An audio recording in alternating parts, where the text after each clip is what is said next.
I'm going to tell you something today that goes against everything the modern world has taught you. The modern world says, share everything, open up, be transparent, tell people how you feel, tell people what you're going through, tell people your plans, your fears, your finances, your struggles, your dreams, your secrets. The world says vulnerability is strength, and openness is courage, and the more you share, the closer you will be to the people around you. And there is some truth in that. Vulnerability with the right person at the right time can be healing. But what the world does not tell you is that sharing the wrong thing with the wrong person at the wrong time can destroy you. Not hurt you, destroy you. There are certain things in your life that should never leave your mouth. Not because they are shameful, not because you are hiding something, but because they are sacred. They are yours. And the moment you hand them to the wrong person, they become weapons. Weapons that will be used against you by people who smiled while you were talking. I learned this the hard way, multiple times. Because I am a trusting person by nature. I was raised to be open and honest and to share freely with the people I loved. And that openness cost me more than I can calculate. Friendships, money, peace of mind, opportunities, relationships. All lost because I shared something with someone who did not deserve to hold it. And each time it happened, I was not betrayed by a stranger. I was betrayed by someone I trusted, someone I had chosen to let inside my life. And they took what I shared, and they used it for their own benefit, or they spread it to others, or they held it over me like a blade. And I realized, slowly and painfully, that my grandmother had been trying to teach me this lesson my entire life. She used to say, "Your words are arrows.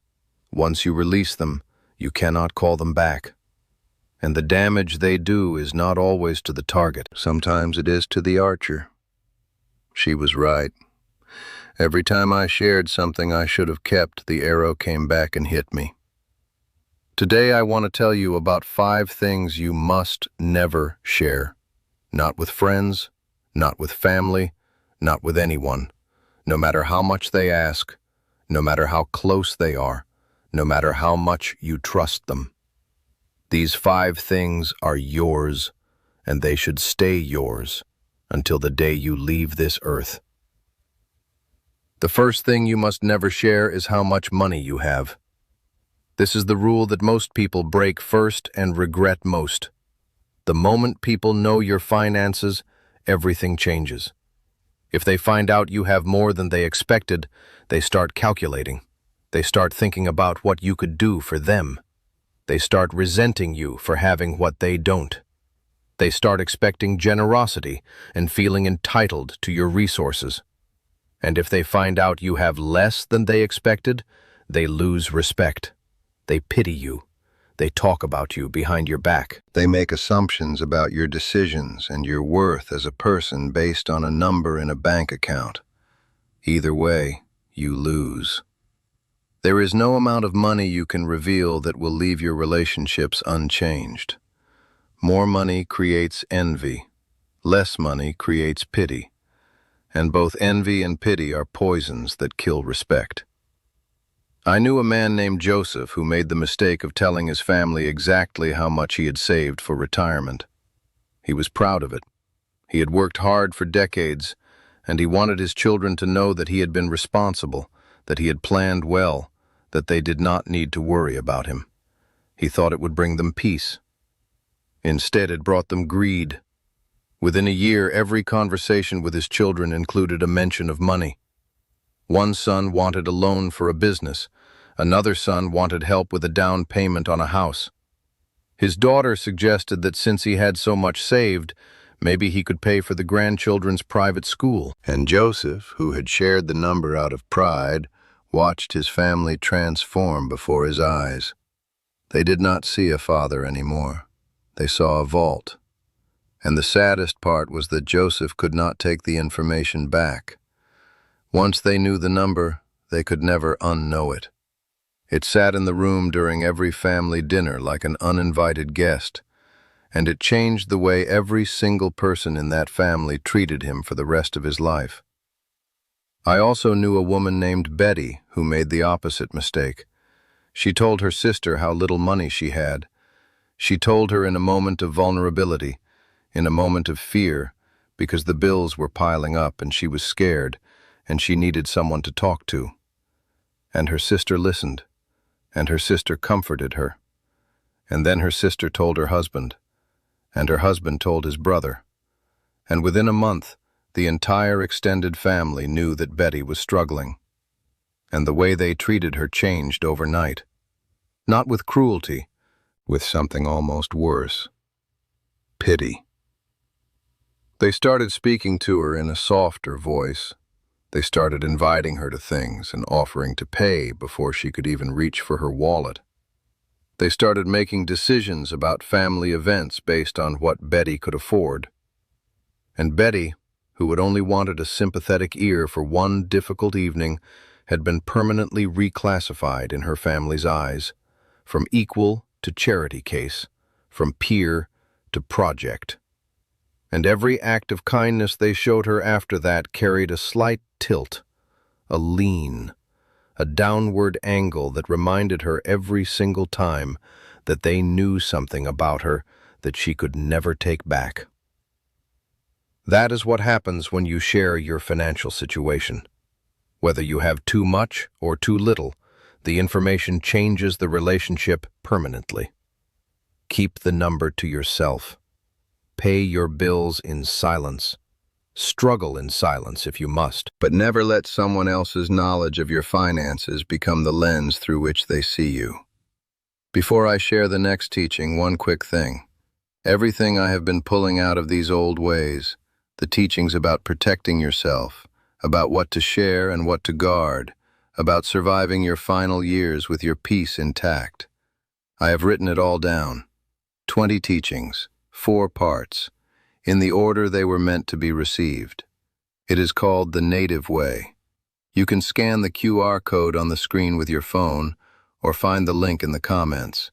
But stay right here, because the next 4 things on this list are the ones that people tell me they wish they had heard 20 years ago.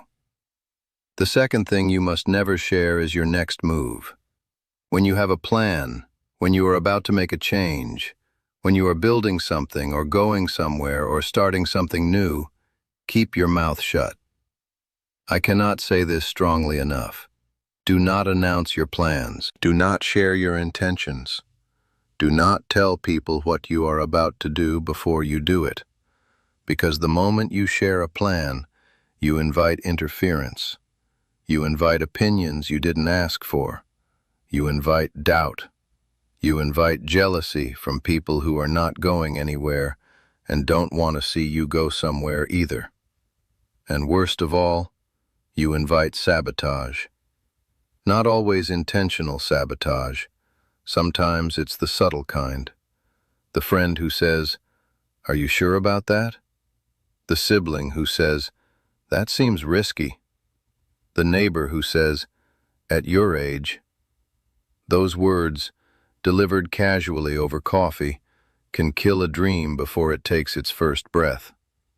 A plan that is shared too early is a plan that is vulnerable.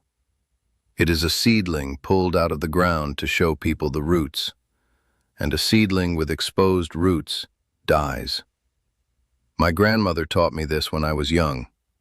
I had a plan for something and I was excited about it, and I told everyone I knew. And she pulled me aside and said, "Why are you telling people what you are planting before it has grown? Let the thing grow in the dark. Let it build its roots in silence. And when it is strong enough to stand on its own, it will announce itself. You will not need to say a word. They will see it. But if you announce it now, while it is small and fragile, you are inviting every foot in the village to step on it." She was right. The plan I had announced was criticized and questioned and doubted by so many people that I eventually abandoned it. Not because it was a bad plan, because I had shared it before it was strong enough to survive other people's opinions. Keep your plans silent. Let them grow in the dark. Move in silence, and let the results make the noise. The third thing you must never share is your family problems. Every family has problems, every single one. But the families that survive are the families that keep their problems inside the walls of the home. The moment you take a family problem outside, the moment you tell a friend about your daughter's marriage troubles or your son's financial mistakes, or the fight you had with your spouse last night, you have done two things. You have given an outsider ammunition that can never be taken back, and you have betrayed the trust of the people closest to you. Because family problems shared outside the family do not stay where you put them. They travel, they mutate, they grow. You tell one friend that your son lost his job, and by the time that information reaches the fifth person, your son is a failure who can't keep a job and his children are suffering. That is what happens to private information in public hands. It transforms into something unrecognizable, and it damages people who never consented to having their struggles displayed. I had an aunt who could not keep family matters private. She shared everything with her friends, every argument, every struggle, every shameful moment that should have stayed inside the house. And her friends listened, and they sympathized, and they stored every piece of information like squirrels storing nuts for winter. And when my aunt had a falling out with one of those friends, everything came out. Every secret, every struggle, every private shame, spread across the community like wildfire. And the damage to our family's reputation took years to repair. Years. Because one person could not keep her mouth closed. My grandmother said to her, "You opened the door and let the wolves in. And now you are surprised that the sheep are gone. Your family is your flock, and your silence is the fence that protects them. Do not take down the fence just because you want someone to talk to." There is another side to this that people do not consider. When you share your family's problems with outsiders, you poison those outsiders against your family forever. You may forgive your son for what he did. You may reconcile with your daughter after the argument. You may repair the damage and move on. But the friend you told will never move on, because they only heard your side. They only heard it when you were hurt and angry. They never saw the reconciliation. They never heard the apology. They never witnessed the repair. So in their mind, your son is still the person who wronged you. Your daughter is still the person who hurt you. And the next time they see your family at a gathering, they carry that judgment with them. And your family can feel it. They can feel the cold look, the stiff politeness, the invisible judgment from a person who knows something they were never supposed to know. You forgave, but the friend you told did not. Because it was never their wound to heal. It was only their entertainment to consume. Keep family problems in the family. Fight inside the walls. Heal inside the walls. And let the outside world see only the strength. The fourth thing you must never share is your pain. Not all of it. Not with everyone. I know this sounds harsh. I know the world tells you to express your feelings and share your struggles, and with certain people, in certain moments, that is the right thing to do. But there is a difference between sharing your pain with someone who loves you and sharing your pain with someone who collects it. Some people do not listen to your pain because they care. They listen because they enjoy it. They enjoy knowing that you are suffering. They enjoy feeling that their life is better than yours. They enjoy having access to your weakness because weakness in someone else makes them feel strong. And you cannot always tell the difference between the person who listens out of love and the person who listens out of hunger. So be careful. Be very careful about who gets to see you at your lowest. Because your lowest moment, shared with the wrong person, becomes gossip. It becomes entertainment. It becomes a story told at a dinner table you are not invited to, by people who are laughing at the very thing that made you cry. My grandfather was a man who carried enormous pain. He lost 2 brothers. He lost a child. He survived things that would have broken most people. And he never spoke about his pain publicly. Never. Not because he was cold, not because he was holding it in, because he chose who received his pain the way a person chooses who receives their most valuable possessions. He gave it only to people who had earned it, people who had proven, through years of loyalty and trust, that they could be trusted to hold something fragile without dropping it. His pain was not a secret. It was a treasure. And treasures are not left on the sidewalk for anyone to pick up. They are locked in a chest, and the key is given only to those who deserve it. The 5th thing you must never share is your good deeds. When you do something kind for someone, do not tell anyone about it. Not your friends, not your family, not the world. Let the deed exist in silence between you and the person you helped. That is where its power lives. The moment you announce a good deed, you transform it from an act of kindness into an act of performance. You are no longer doing it because it was right. You are doing it because you want credit. You want people to see you as generous. You want applause. And the applause, once received, becomes the reward. And the original purity of the act is gone. My grandmother said that a good deed spoken about loses its medicine. It becomes noise instead of healing. The most powerful good deeds in the world are the ones that nobody knows about except the giver and the receiver. Those are the deeds that change the spiritual fabric of the world. The silent ones, the invisible ones, the ones that are done not for reputation, but for the simple belief that kindness is its own reason. There is something else about sharing good deeds that most people do not think about. When you tell people what you did for someone, you put the person you helped in an uncomfortable position. You make their need public. You take their private moment of vulnerability and turn it into your public moment of generosity. The person who needed help did not ask to become a character in your story. They did not consent to being the example of your kindness at the dinner table. And when they find out that you have been telling people how you helped them, they do not feel grateful. They feel exposed. They feel that their weakness has been advertised. And the help you gave them, which was a beautiful private act, is now a source of shame for them. Because you could not keep it to yourself. You had to perform it for an audience. And the audience's applause came at the cost of their dignity. I knew an old man in our community who helped more people than anyone I have ever met. He gave money to families who were struggling. He drove people to appointments. He fixed things in people's homes without being asked. He fed people who were hungry. And nobody outside of those situations knew about it. He never mentioned it. He never brought it up. He never reminded anyone of what he had done for them. And when that man died, the funeral was overflowing. People came from everywhere, and story after story after story poured out.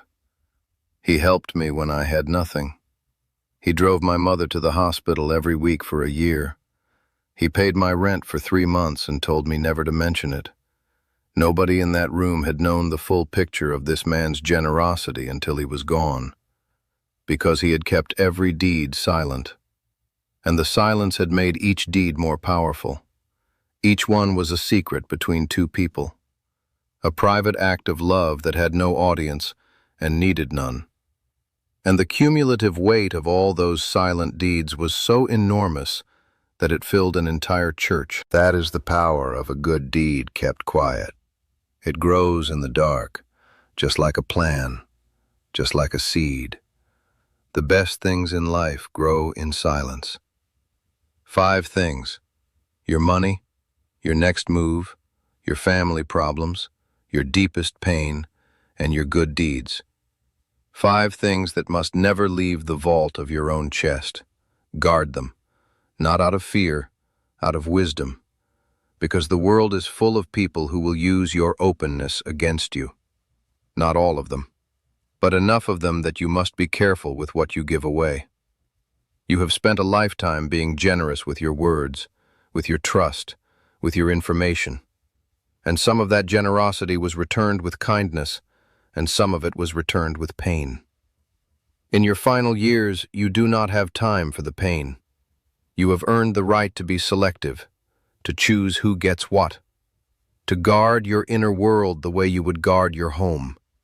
You would not leave your front door open all night and hope that only good people walk in. So do not leave your mouth open all day and hope that only good people hear what comes out. My grandmother's last teaching to me about silence was this. She said, "The strongest person in the room is not the one who speaks the most. It is the one who knows the most and says the least. Be that person. In your final years, be the one who knows everything and says almost nothing. And watch how the world changes around you when you stop giving it everything it asks for. Silence is not emptiness. Silence is power held back. And power held back is the most dangerous kind." I want to leave you with one last thought. You have lived long enough to have learned things that most people will never know. You have seen the inside of marriages and families and friendships.